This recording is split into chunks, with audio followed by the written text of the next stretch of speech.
உலகெங்கிலும் இருக்கிற தமிழ் சொந்தங்கள் எல்லாருக்கும் என்னுடைய வணக்கம். இன்றைக்கு ஒரு மிக முக்கியமான ஒரு விஷயத்தை பற்றி கதைக்க போகிறோம்.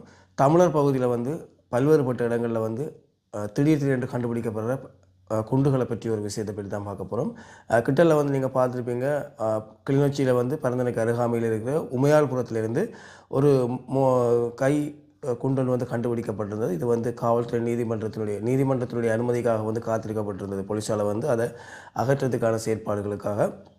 இதுக்கு முதல் பார்த்தீங்கன்னு சொன்னால் இரணமலுவில் ஒரு இரணமலு குளத்துக்கு பக்கத்தில் இருக்கிற பண்டுக்கு பக்கத்தில் ஒரு கையெறியனை கொண்டு கண்டுபிடிக்கப்பட்டிருந்தது. அதுவும் காவல்துறையினுடைய கண்காணிப்புகள் இருந்தது. தற்பொழுது அது அகற்றப்பட்டிருக்கலாம்.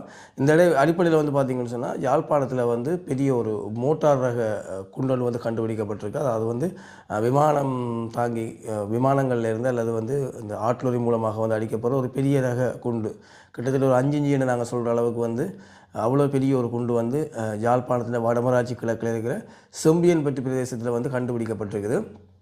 குறித்த விஷயம் பற்றி பார்த்தீங்கன்னு சொன்னால் அந்த செம்பியன்பட்டி பிரதேசத்தில் இருக்கிற சில நபர்கள், அதாவது ஆடு மேய்க்கிற நபர்கள் காட்டுக்கு ஆடு மேய்க்கிறதுக்காக சென்றிருந்த வேளையில் அவர்களோட அந்த ஆடு மேய்க்கிறதுல சென்றதில் ஒரு இளைஞரால் குறித்த குண்டு கரல் பிடிச்ச நிலைமையில் இருக்கிறத அவதானிச்சிருக்கிறார். ஸோ உடனடியாக தன்னுடைய நண்பர்களுக்கு சொல்லியிருக்கார், இப்படி இருக்க குண்டு இருக்குது, கவனமாக இருங்க, இதை மாதிரி வேறு வேறு இடங்கள் இருக்கும், நாங்கள் உடனடியாக இந்த இடத்தை விட்டு வெளியேறி அறிவிக்க வேண்டிய இடத்துக்கு அறிவிக்க வேண்டும் என்று சொல்லி தங்களுடைய ஆளுகளையும் கூட்டிக் கொண்டு அந்த இடத்தை விட்டு வெளியேறி காவல்துறையிட்ட இது சம்பந்தமான விஷயத்தை வழங்கியிருக்கணும்.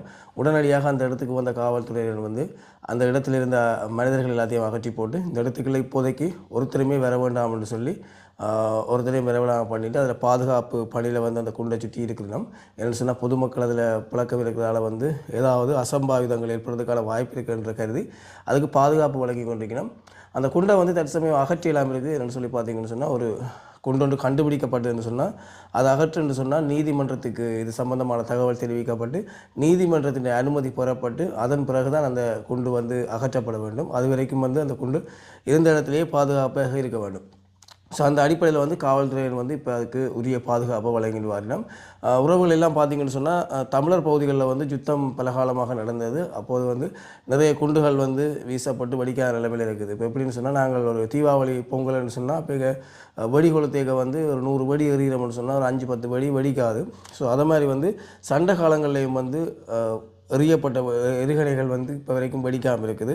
சிலர் அதை யுத்த நேரத்தில் தோல்வி ஏற்பட போகின்ற சில குண்டுகள் அதிக இடங்களில் விட்டுட்டு போனது அப்படியான குண்டுகள் எல்லாம் இருக்குது. ஆனால் இப்பொழுதும் அது வெடிக்கிறதுக்கு தயார் நிலையில் குண்டுகள்லாம். என்னென்னு சொன்னால் ஆயுதங்களுடைய குண்டுகளுடைய காலம் 1 வருஷம் 2 வருஷம் இல்லை, அது கிட்டத்தட்ட 50-100 வருடங்களுக்கு மேற்பட்ட காலப்பகுதிகளை கொண்டதாக இருக்கிறதால எந்த சூழ்நிலையும் வெடிக்கக்கூடிய அபாயம் இருக்கும். அப்போ அந்த அடிப்படையில் உங்களுடைய கிராமங்கள் உங்களுடைய இடங்களில் அதுவும் குறிப்பாக வன்னி வடக்கு கிழக்கில் இருக்கிறார்கள், சண்டை நடந்த இடங்கள் இருக்கிறார்கள் ஆக்கள் நடமாட்டம் இல்லாத புது இடங்களுக்கு போய்க்க அங்கே இது சம்பந்தமான விஷயங்கள் இருக்கிறதுக்கான வாய்ப்புகள் அதிகமாக இருக்குது.